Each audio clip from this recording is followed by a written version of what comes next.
All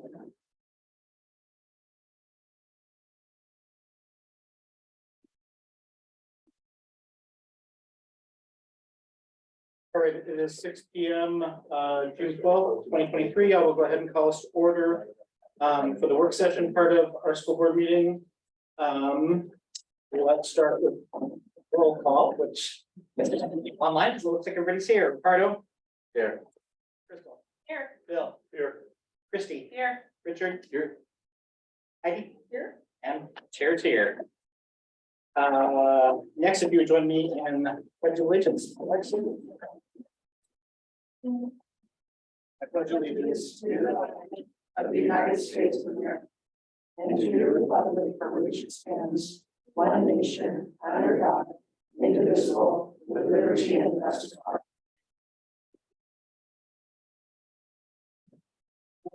Here, a very warm good evening. Thanks for coming and thanks for joining us here tonight. We have quite a bit of business to go through, so we'll start with the work session agenda that's here and move into that. So we did listening sessions with 2 schools, is that right, since our last?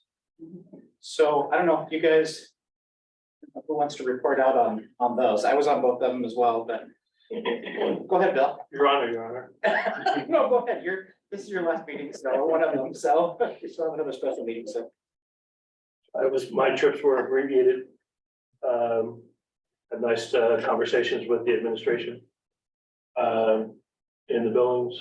Walked around, saw the music class, was practicing their mariachi, and the social studies class was there. I can't remember the third class we went into. Was it math? No, science.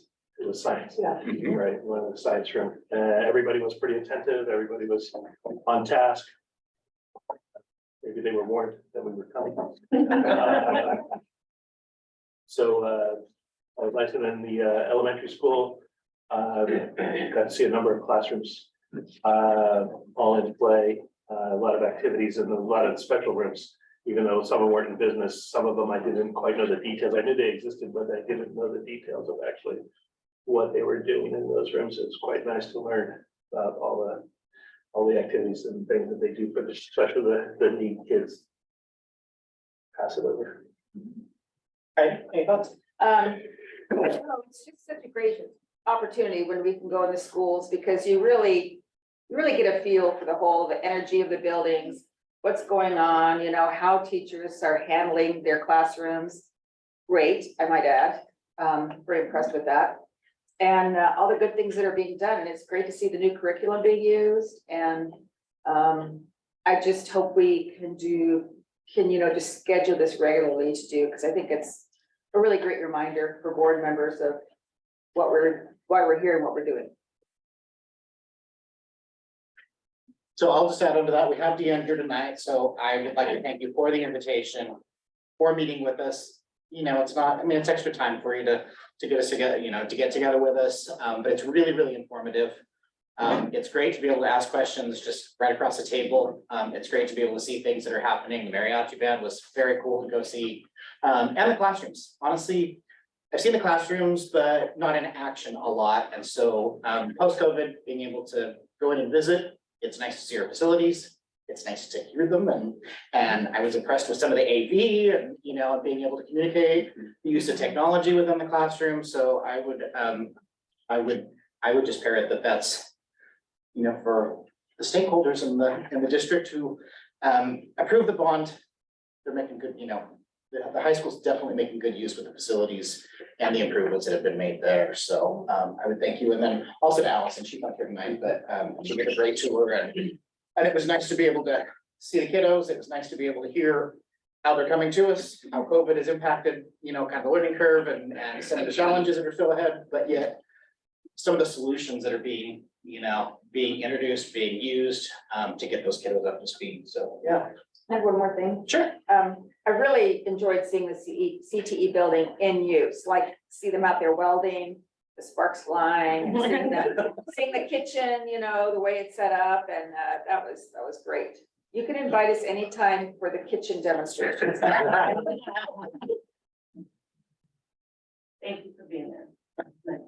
I would also just like to give a call out to Deanne. I know you didn't do it alone, but for those of you who attended graduation, it was a very nice ceremony. It was a great coming together to celebrate the 2023 graduates through all of what they've been through in their high school career.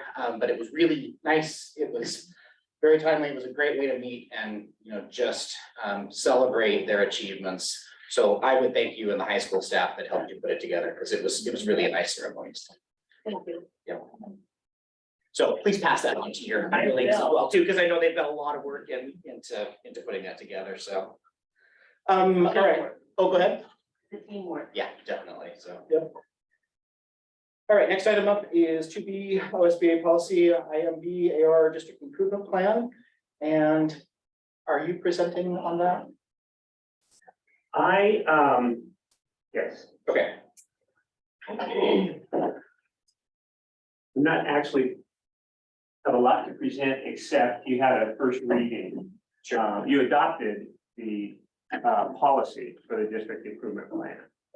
And you had an AR in front of you and you said, you adopted the plan, can we take a look at it to make sure that, we prefer to edit that and make sure that it aligns with the school improvement processes that we have in place. And we wouldn't want an AR that actually created a whole nother process outside of the strategic planning, the integrated planning, the types of things that go into all of the different aligned plans that we have in the district.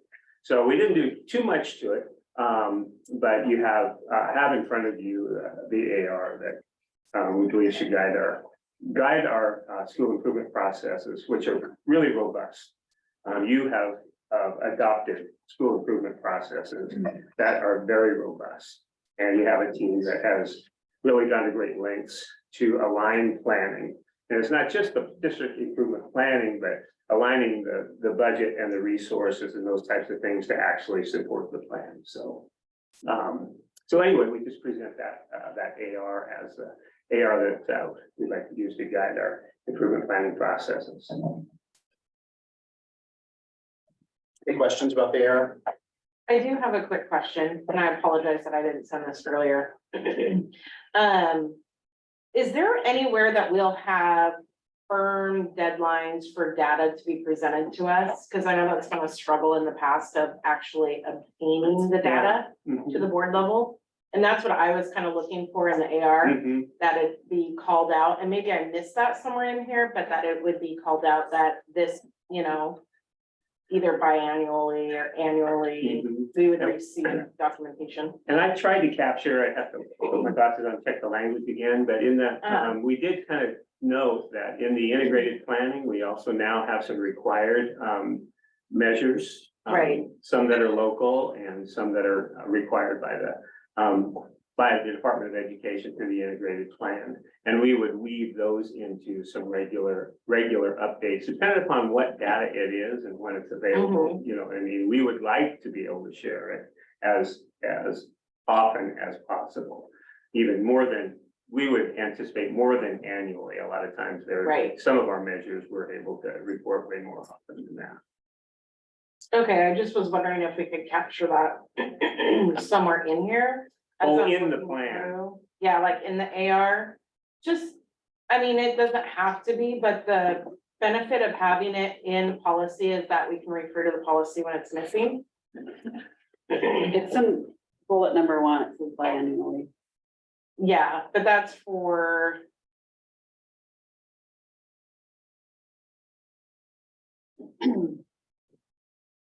There's a lot of language about evaluation, and that's where the data would come. Cause just off the top of my head, I don't see anything that calls out how many times we'll see reading curriculum or anything. I see some goals under 3 and benchmarking, And I'm sorry, I don't, but I would need the link. So benchmarking, evaluation, that's the language, that we would be using measures. I think there's also that language is about defining student achievement. You know, and so some of that is, there are measures, there are things that we're tracking beyond just scores on tests. Who's Mhm, enrolled yeah. in what courses, how many kids are accepting, Mhm. you know, certain types of things. And so annually, we would identify in our annually, we would be updating our theories of action and our targets and measures as buildings and as a district. Maybe it's not appropriate here, but I was just looking for some clear Mhm. meat to it that says you will get a report out each year. Of, you know, the Well- components that we're tracking, like the new ELA curriculum, we really haven't seen anything that's like impact. Besides that, we know there's movement in primary and intermediate, so this may not be the right spot for it, and we can talk about that later, but Yeah, that's kind of what I was looking for when we. well, have we're this just, component. if we're looking at summative types of things, we're just back on to Yeah. where most of our kids are actually taking the state, you know, Mhm. summative assessment in ELA and mathematics. Yeah, So those things we will start to report and track as soon as we have clean data. And those are things that we'll be using pretty carefully. Some of them are being tracked in the integrated plan, but not, you know, like not each Mhm. grade level and those things, but we will report each grade level. I know Des is in the process of working with principals to, in essence, shore up our assessment Mhm. system. And so as those assessments come in place, we can talk about each, you know, really what they're for and, you know, what we're seeing, how we're using those types of results. So I think we do want to be really data driven. mhm, And in fact, when, you know, as we meet in July, I was gonna say in the fall, but the middle of summer, start to come back and get to work. The Yeah. first thing that we talked about is let's make sure that we have some data to review for principals and buildings to review so that we can develop new theories of actions and move Mhm. forward based on data. Now that we've really kind of got the implementation pieces underway. Any other questions? Nope. Thank you. So, and we appreciate the ask for data, for good data. It's appropriate and we want it to.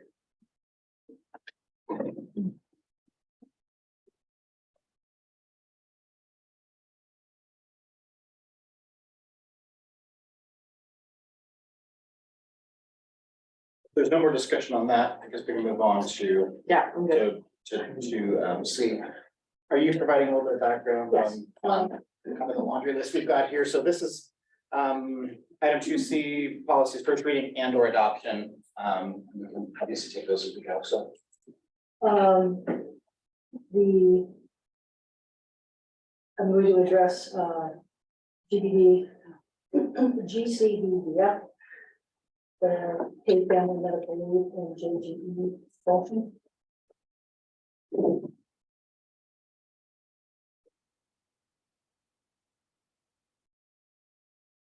And I sent you a memo that describes what the policies are.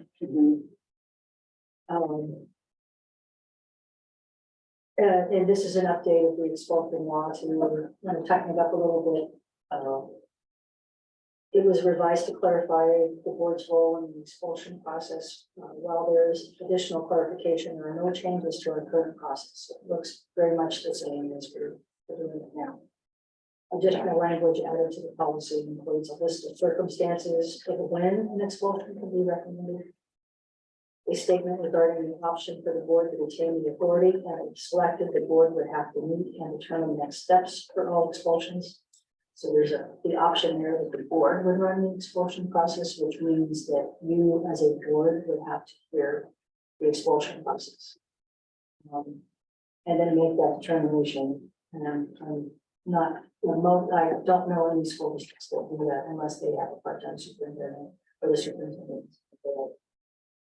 Because of the personal issues that a group of community members would have to know, rather than just the people who are processing the event. Overall, the added language provides important information and requires additional useful communication that retains all of the aspects of current policy. It also includes a list of all information that must be provided to parents 5 days prior to the expulsion hearing. One revision is a requirement to include specific facts that support the charges, in addition to identifying what the charges are. We have that's also a current practice, but it's not as, it's more generic now than what is called for this policy. You actually have to provide all information that's available to the parent can see the prohibition. Prior to coming for hearing. So, with that in mind, the policy itself doesn't change. We are required to have this policy. Since it's not a topic that requires public input or needs public input because we have to renew it, we wouldn't be changing this policy. Trying to write it differently because it's aligned to the current whole 4Ss that have to follow. We recommend the first reading and adoption. Any questions about that?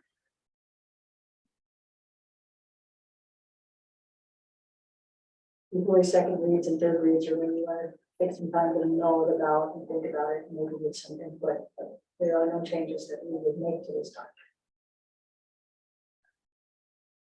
Not that kind of a policy.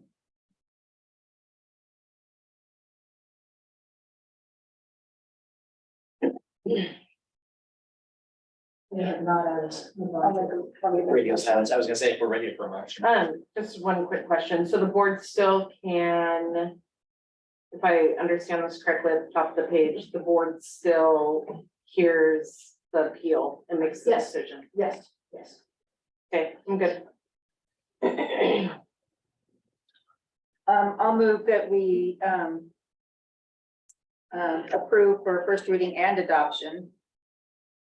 Policies GCBDF, unpaid family medical leave insurance, and Wait. Aren't we just doing the first one? Or was it both? Well, we can do one at a time. Because we didn't have discussion or conversation about the second one. Yeah, we haven't. had- Sorry, Heidi. no, it's okay. Yeah, you can do the JGE one that we just talked about. Okay, I'll rephrase that. Strike what I said earlier. I recommend that, or we, what do I say? Make a motion. Make a motion that we approve policy JGE for first reading and adoption. I'll second. Have a motion and a second. Is there further discussion? Hearing none, we'll move to a vote. We'll do it by acclamation. All those in favor, please say aye. Aye. Opposed? First reading and adoption. So moving on to GCDBF. Okay. This is the paid family leave insurance that the legislature passed last year. And we're required to have, we have highly recommended that we have a policy for this. And to state to everyone how it works in our school district, because there are two. They said that this particular one is optional compared to the other one. And the reason why it's optional is if you exercise the option to not manage the program yourself, but to have an external plan approved by the agency, then you would take the optional one. And since that is what we did, that's why we are moving this version of the plan instead of version 1, which is 5 pages long, because that's the one that the district would run. But we're not doing it, there's an outside person turning that insurance for us. And So how does this work with the Oregon paid leave that's implemented in September? that's what this is, the paid family leave. Okay, And you can have, but it says this one is providing an equivalent plan instead of using the paid leave Oregon. Why would we not use the paid leave Oregon? if you Since do, that's paid. a couple of things. And Linda, do you want, Linda, if you, I am here and I can speak to this if you'd like. yes, please. Okay, so we were given a choice, all districts were given the choice of going with a third party to process this equivalent plan and take care of all the leaves that go along with it, or to go with the state of Oregon. If you went with the state of Oregon, we would have already been charging employees and our portion too, and paying for this starting in January. We went with a third party, like many, I don't know if it's most, but I've heard it's most districts in Oregon. And so we don't have to start paying or charging employees until September. That was one of the reasons that we did that, was because it's very cost effective for us to do it that way. Our third party equivalent company will charge the same rate that the state is charging, not more or less, the one that we chose. And then they will take care of all of the paperwork and all of the communications to do with this and track when the employee should be on it, when they shouldn't, when they go on and off. This plan is, you're able to take it in hour increments, not days, not weeks, but hour increments. The work nightmare would be horrendous if we tried to do this ourselves. So we went with a third party. Good question. I'm good. So we have an approved equivalent plan. So we're proposing on version 2, which also does not require an administrative regulation, which we're not running. Posters that describe how to access the UK family leave insurance are in each building. And since the plan starts at the beginning of next school year, we are ready to develop policy. So the recommendation is for a first reading adoption.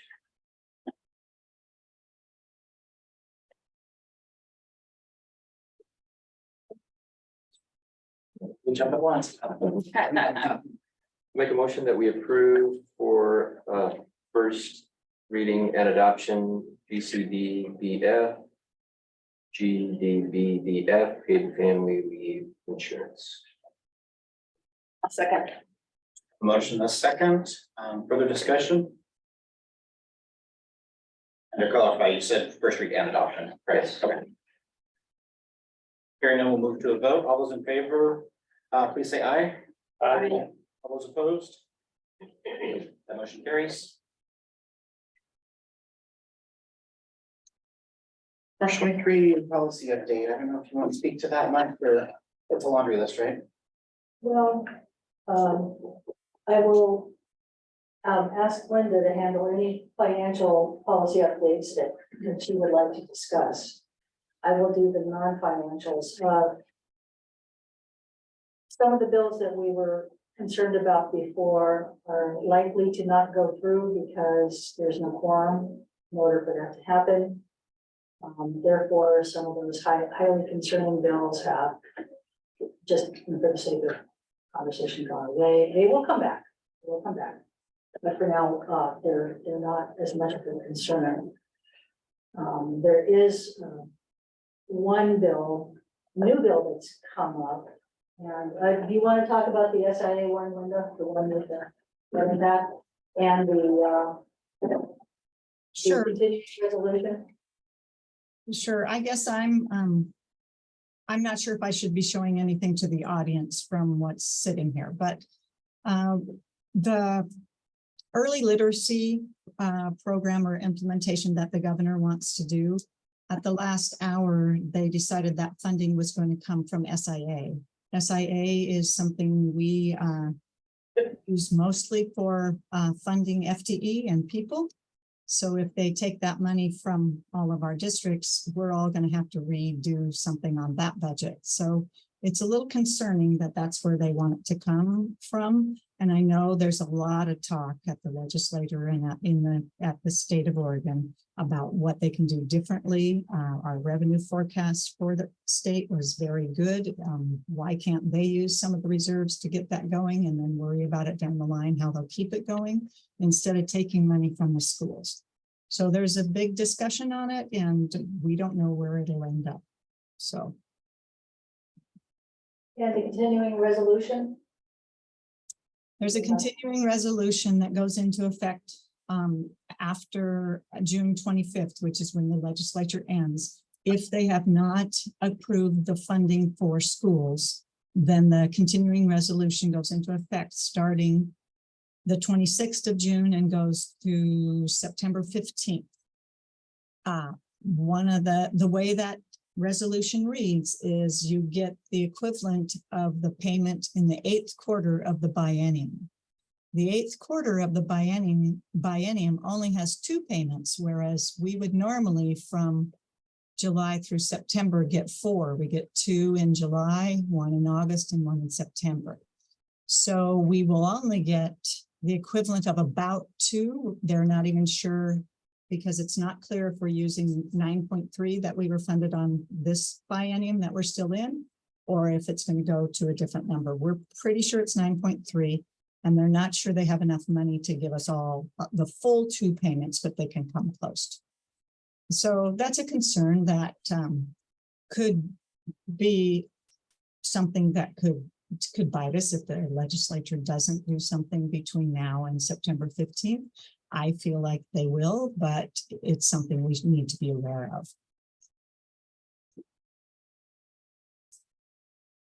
So that's all for now.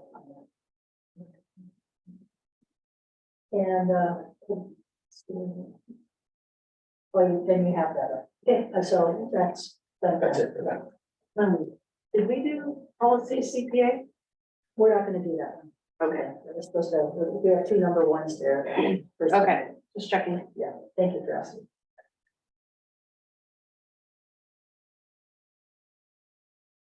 Ready, so that brings us to 6:26.